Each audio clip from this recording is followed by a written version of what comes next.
Hi guys, I'm today with Jody and Michael from Authentic Dungeon, which is a LARP store or a game store in Alberta. Yeah.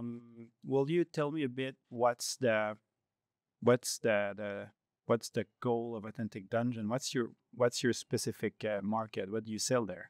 Well, we focus on role-playing games. So we have themed rooms. We have a dungeon, which is sort of like a cavern with monsters in it. We have a sci-fi room with a captain's chair, kind of looking out into space. And then our big room that is quite a bit of a draw is our castle. That's sort of set up to look like a vampire's dining room. Yeah, with old antique chairs and a curio cabinet full of things that the DMs have found around the world and hidden away, maybe even from other worlds. Nice. Yeah. How long did you add Authentic Dungeon? We've been open for 3 years almost. Yeah. By the time this hits something, we'll probably have been open for 3 years. Yeah. Wow. Yeah. Like, so basically, you started in 2020? Yeah. We opened up during COVID. And our idea was we saw board game cafes, all over, and we know a few owners of different board game cafes, and we were chatting with them. And one of the struggles that a board game cafe has is the role players. The role players, they come to a board game cafe. They're just like any other customer, but they stay for longer. So they're eating up table space. They don't usually order as much food or drinks because they make their initial order, but then they're there for a long time, and they're kind of loud. They get excited about whatever role play or dice are happening, so these board game cafes, they love having them there, but it's like they're trying to figure out, is this the right space for them? And so we brainstormed and sort of thought, there isn't a space for role players. And so during COVID, we were kind of doing odd jobs. Before COVID, I was a professional DM, and we were doing these sort of different jobs, but then COVID kind of shut everything down, and we needed something to do. So we started focusing on this and put the shop together, gathered resources, talked with friends and other people in the industry, and figured out what this would kind of look like, and opened it up. Sort of did a soft launch, soft opening right at the end of the pandemic there, and then and then now we're sort of fully into it and just picking up steam. Awesome. Like, it's impressive, starting during the very worst year to start a company and then still make it through, growing every year. How did you introduce Calimacil weapon into that? Like, what made you want to add LARP gear, specifically Calimacil, into that? I've loved Cali for a long time. Calimacil has been one of my favorite brands since I started LARPing about 6-7 years ago. 8 years ago. 8 years ago now. Yeah.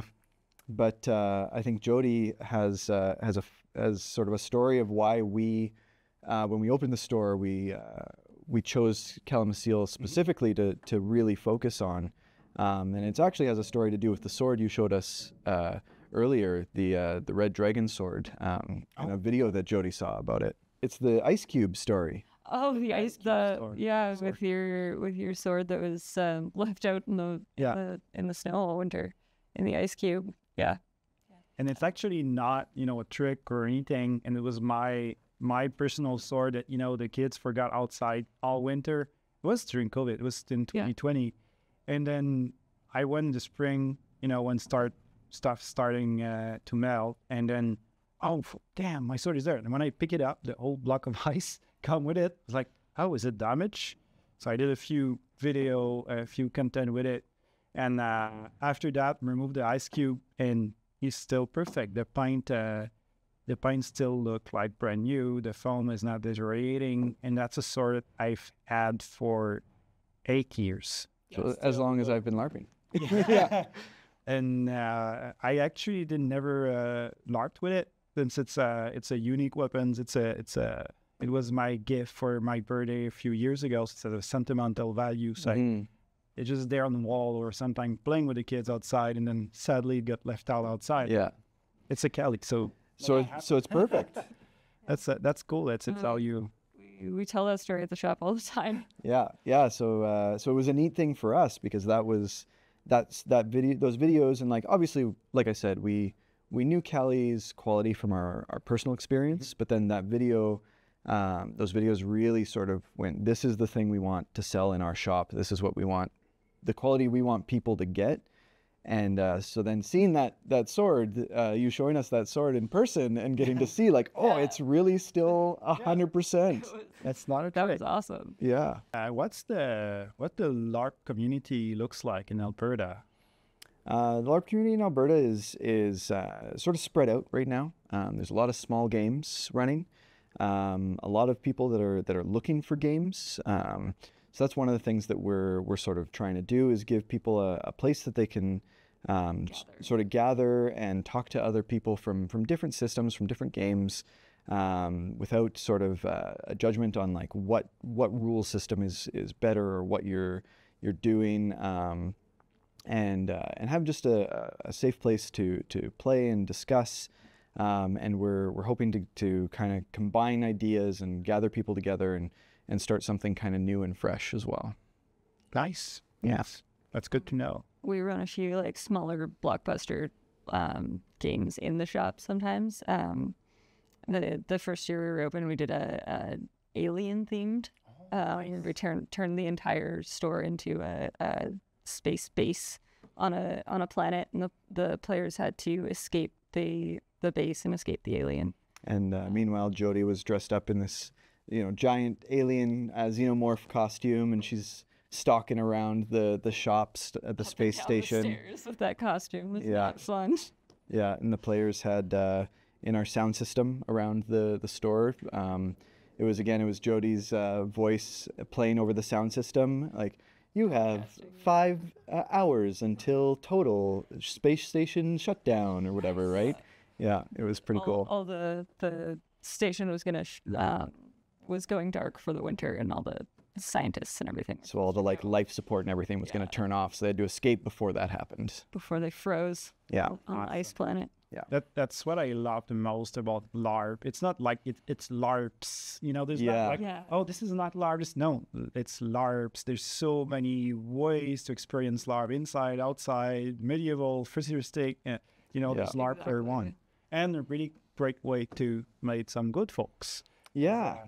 To introduce you, we met them at Drachenfest US the past 2 years, and then realized that we're also some of our B2B customers, and then they were visiting in Montreal, so hopefully they wanted to come see the candy shop. Yeah, exactly. Yeah, it was a highlight. It really was, getting shown around yesterday by you and Linda, and seeing and seeing all the pieces and going, oh, hey, can I get that one? That's a unique piece. Can I have that one? Can we bring that back with us? Yeah.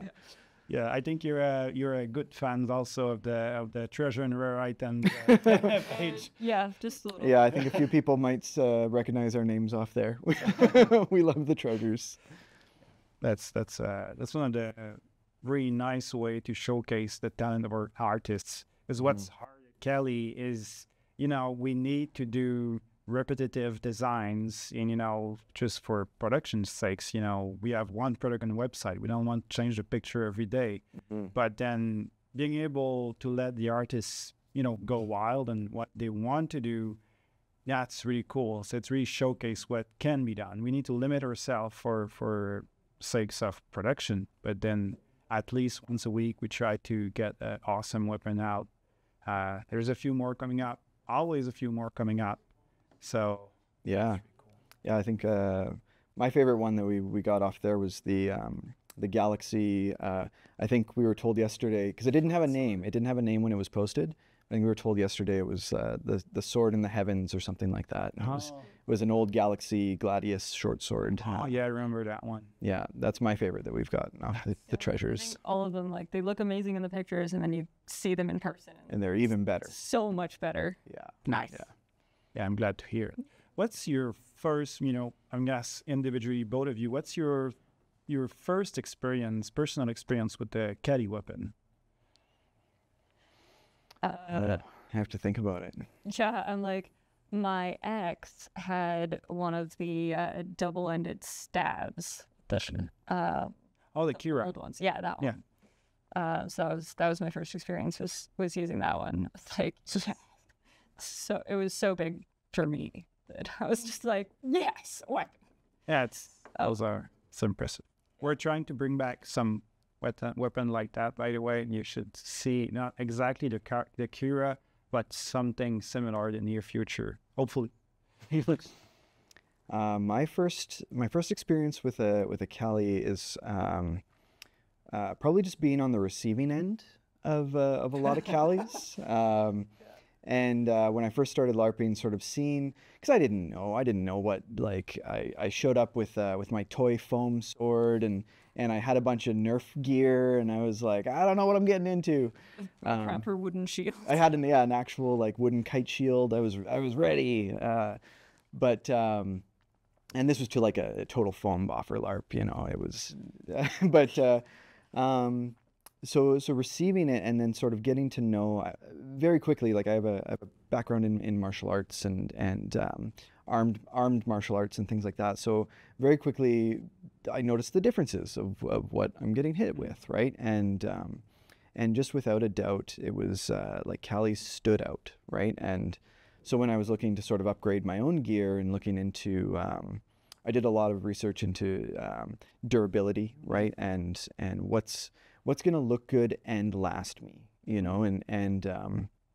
it just, and I didn't know that Calimacil was, I didn't know that you guys were Canadian. I didn't really know anybody from the team or anything, right? So there was no specific draw to you guys for any of that.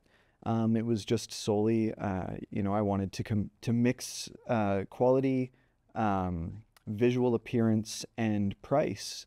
And when you put those three things together, there was one clear winner for me, and that was Calimacil. So that was kind of my first, receiving them and then going, okay, what do I want out of a weapon, and doing the research to find you guys. And influence. Yeah, that was actually another thing. That's a good point. As a fighter, and Jody remembers that I was very picky about the balance of weapons, and I think that's something that I've heard a lot about Patrick, is that, like, as a fighter himself, he really cares about the weapon, the safe LARP weapon feeling like a real sword. Yeah. And that's a selling point that we sell to a lot of, we were actually just discussing earlier this morning about, we have martial arts trainers and people that come into the shop, and that's one of the selling points that we tell them is, like, these are great training weapons, because they have that feel of a real sword, without... They save your knuckles. And they save your knuckles, exactly, yeah. Yeah, that's the thing that you said it, like the different points of a weapon, and even in between weapons, it's, the more we go on the safe side and the bigger side, the more we get heavy or even lighter if you have lighter foam, so you lose the balance, this balance effect. Mm-hmm. And it works. Sometimes, if you want more in a toy size or toy side, or, you don't have the physical strength to, have a heavy weapon, that's fine. But, the more you go on a more profile weapon, the more it's going to mimic the behavior of natural weapons. Mm-hmm. There's some weapons that even to this day, after 12 years, I pick it up and I'm like, oh my God, it's so cool. Yeah. I need that sword. Will I use it? No, but I need it. But I need it. Yeah, I gotcha. That was yesterday when we were picking things out upstairs, and we're like, oh, but I want that one. I don't want to sell that at the store. I want it for me. Yeah. And what I like about Calimacil stuff too is it's I feel like this is an ad for Calimacil now. No, but, like, personally, what I love about Calimacil stuff is that you guys make fantasy stuff too, right? Yeah. So, like, we were talking about your dragon sword, and Jody and I have in our personal collection, and we pulled them out. Everybody at Drachenfest saw them during the tournament last year. We have basically the full set of those dragons and like everything that you guys have released for that, because of the fantasy look, right? And it, you know, to me, I think that's a very important part of LARP. And there's some LARPs that are more historical and realistic. But for me, when I go and I'm like, I want to feel like a D&D piece of artwork that's come out onto the field, right? And having those impressive hilts and cool designs on the blades and things like that. I was telling Linda, my favorite knife, dagger that you guys have is the Nord, with all the runes, like the Celtic runes on it and stuff. Yeah, it's just such a cool fantasy feeling to the entire ensemble, and like, yeah, the weapons just look beautiful. Yeah, because, you know, if we would go the historically accurate way, you need to go all the way. So, you know, if it need to be the right proportion, the right, and there's already a company like Craft that's already, you know, focus on making really historical designs. So we didn't see the point of, you know, doing Me Too's or things, a bit of a mashup of everything. Like, obviously we want to be inspired by some historical weapons, and, you know, go into the Viking era, the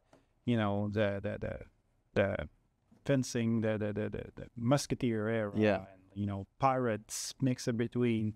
And what's cool, because in LARP anyway, you're not gonna have some LARPs are more smaller LARP, more one thing, but you can have like LARP Dragons Fest. It's gonna be a mashup of everything. So you can be a pirate with the weird sword that we were not seeing during the pirate era. You just have to have a good backstory for why you have that weapon. Yeah, exactly. And or you don't. You could just like that's it.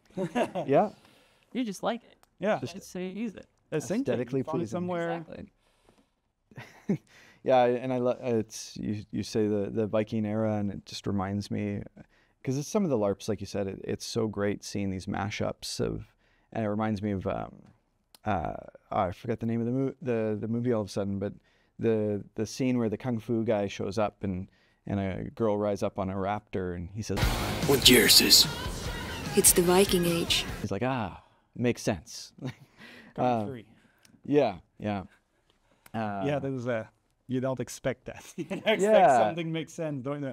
Oh yeah, like it makes sense. Yeah, and it just, you know, like you never know what you're gonna find in a LARP, and so when you see these cool weapons that, it's like, does that look like something an 11th century knight would carry? Probably not, but it looks cool. Yeah, yeah, you can still spend, you know, an hour doing weird plot, you know, trying to convince to get guilty gnome that, you know, kill someone, and then you spend a whole hour and a half doing the quest. It's in the whole plot of the main game. It's pointless, but it's an hour of pure fun. That's right. Or you get paid in frog. Oh yeah. Sometimes you get paid with a frog. That was great. Now it's turning into come to Drachenfest. Yes.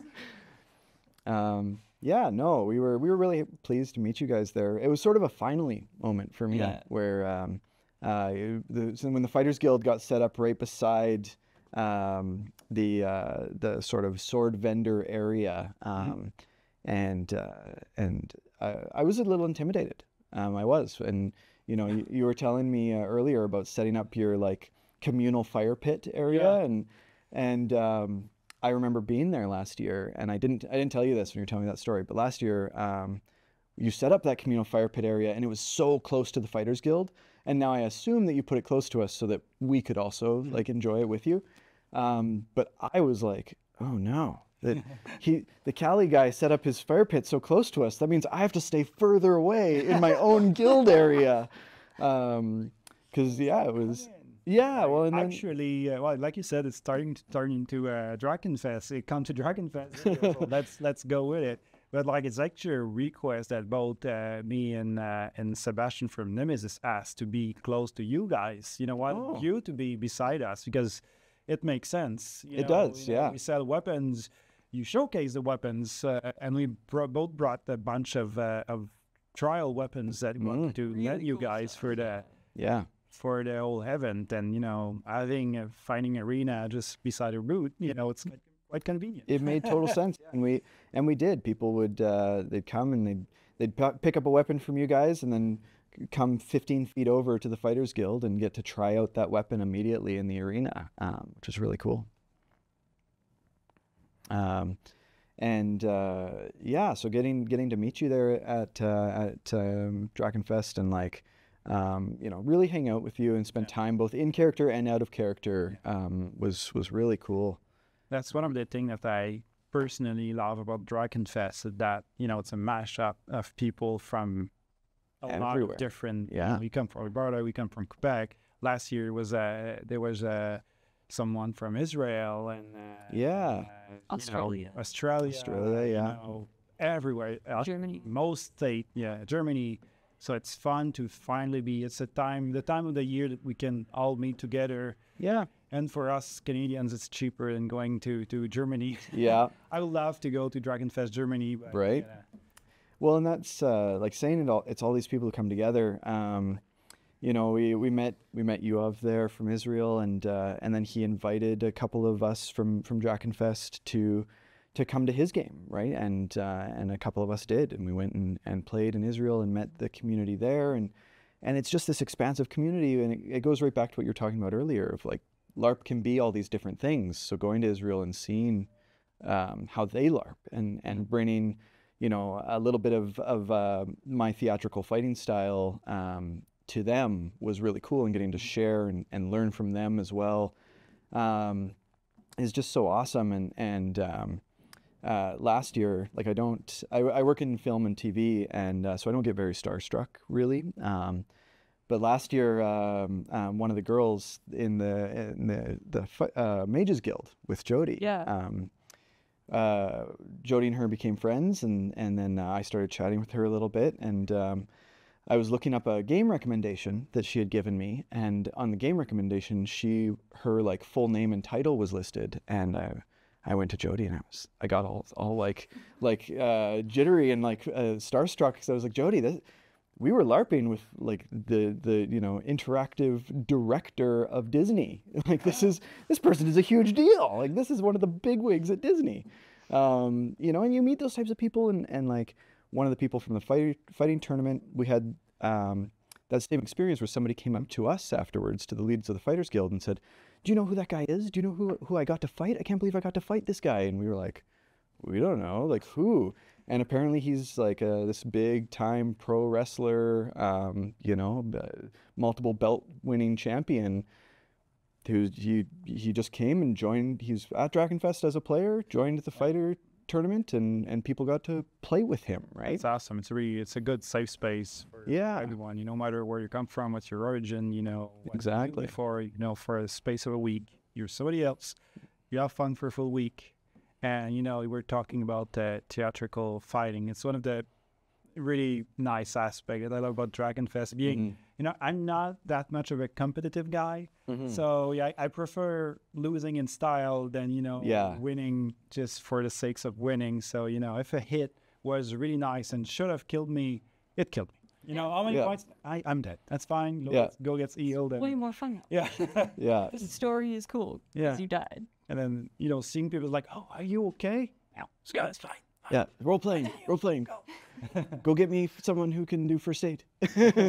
Yeah, and get one of the healers. Yeah. No, like you said, that style, and one of the things I love about Drachenfest, and I mean, it's part of our goal as the Fighters Guild, is to we're there to teach people. There's the big battle fighting, and then there's the duel fighting, and really focus when you're in those duels on like, this is a theatrical fight, and you're deciding together, you're telling a story more than like, I hit you for 2 and you hit me for whatever, right? It's like, no, what's the story of this fight, and where can this fight lead us, and what other stories can come out of it, and rivalries, or like who's the heel and who's the face, and that sort of thing, right? And there's a lot of, respect for the opponent. Oh, so yeah. Like you said, okay, I'm going to do that. Is it okay with you? Yes. Okay, let's do it. Yeah. And play it this way. There's, it's very consent based. Yeah. And mostly also with the bazaar, that's the good thing about this city, there's nothing to win in the city. So yeah.